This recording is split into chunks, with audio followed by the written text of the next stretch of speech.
Okay, showing everybody. There goes Jared. There goes Chris. There goes Alchise. There goes Ms. Norma. And there goes Suleiman.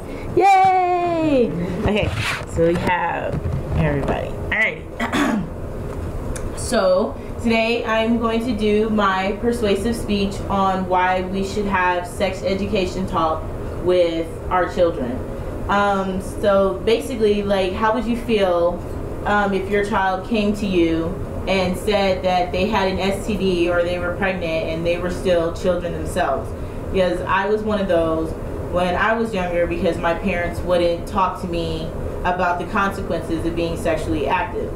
As parents, we can prevent this by sitting down and talking about sex education regardless of how uncomfortable we feel. Teen pregnancy and sexually transmitted diseases run rampant in the United States. And today I would like to talk to you about why we should have the talk early on, how you can get information to talk to your children, and also how passing on the knowledge will help your children to remain safe. So when I was 10 years old, I started my menstrual cycle and I wasn't fully prepared for it, and it scared me when I was a kid. As parents, we don't want our children to grow up. We want them to stay young, but we have to accept the fact that one day they will. And also, not every child develops the same. Some children start puberty younger than others, so we have to make sure that we start early on to prepare them for when puberty hits. If we don't address it, our children can grow up being confused sexually and also develop unsafe sexual habits within themselves. The Guttmacher Institute did a study and showed that 55% of teenagers from 7th to 12th grade say they have looked up information online in order to know more about themselves or about sex. But unfortunately, many of the information that's provided online, 46% for contraception and 35% about abortion, has been inaccurate. So not everything that's online has been accurate enough for teenagers to learn about how to remain safe.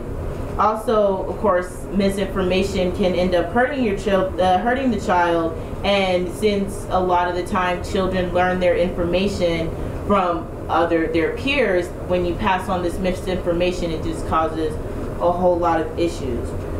With this incorrect info, teens may become involved sexually without knowing the consequences.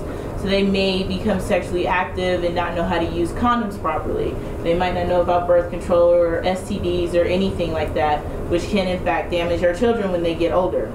Parents have the responsibility to raise their children with the knowledge and to show reliable sources. Only 22 states in the United States and the District of Columbia even mandate sex education, and of those, only 13 states require the instruction to be medically accurate.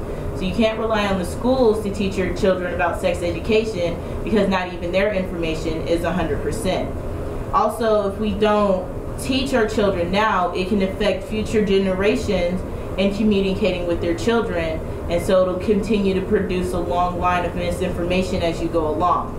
A PhD by the name of Sol Gordon said that given the fact that many adolescents engage in sex without their parents' consent, adults can try to ensure that these sexual encounters are not disastrous.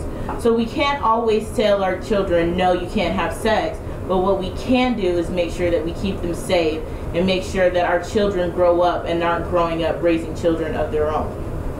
I know one of the biggest concerns in knowing when to talk to you is knowing when to talk to your children and where to get proper information. And a good place to get proper information is to talk to your family practitioner about sex and when to start talking about sex with your child, and at what ages can you start talking about different things. Also, being able to communicate with your partner is a good way to make sure that the knowledge that you convey to your children, you guys are always on the same page, and one parent isn't saying one thing and the other person isn't saying another. So sitting down and talking together can really help to make the transition easier. Of course, doctors provide accurate information, and you should set an appointment with your family practitioner to start talking about it as soon as possible. Make sure you get as much information, and if you have any questions to ask your family practitioner. The study has shown that most parents don't have the full knowledge on sex education, so they can't always convey it to their children properly, which in turn is misinformation, which they pass on to others, so it just causes a whole mess. A medical doctor by the name of Miriam Kaufman says that sex education for children, wrote a book called Sex Education for Children, and she says beginning a conversation about sex early and continuing that conversation as a child grows is the best sex education strategy. Not communicating, though, can lead your child down an unhealthy path.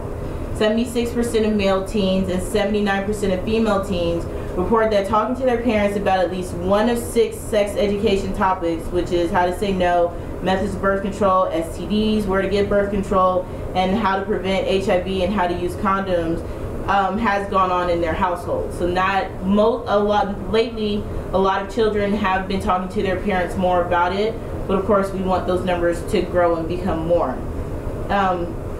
As parents, we can't be afraid to sit down and talk to our children just because we're not ready to talk to our children.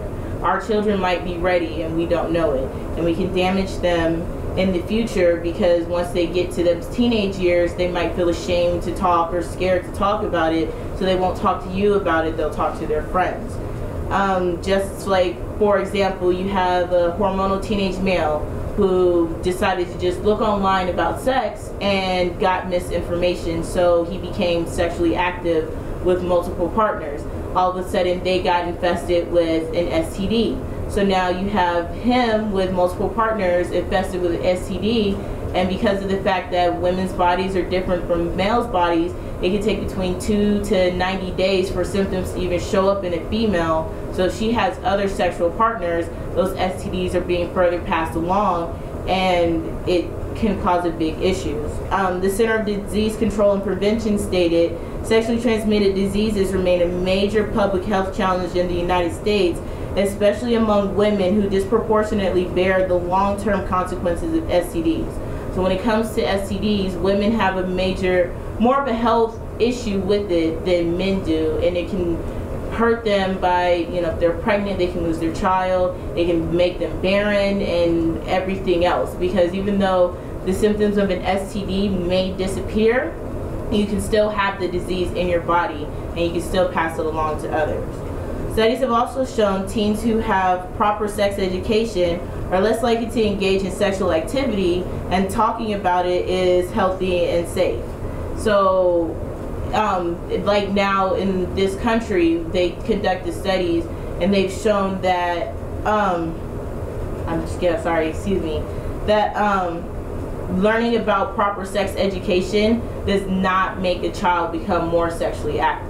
In fact, not talking about it causes them to want to be more sexually active because of the fact that they're curious about it and they want to know more. So I hope you guys enjoyed my speech. Today we discussed how to properly educate our children on sex and the consequences if we don't. Speaking to children at early age will make it easier. And we also discussed why the talk should take place, where to get info, and how keeping your child and how we would keep our child safe. 86% of the decline in teen pregnancies between 1995 and 2002 was the result of dramatic improvements in contraceptive use, and only 14% is attributable to decreased sexual activity. So as parents, we must share with them what we believe as a family and teach them values. You are an extremely important person in your child's life. Thank you. All right.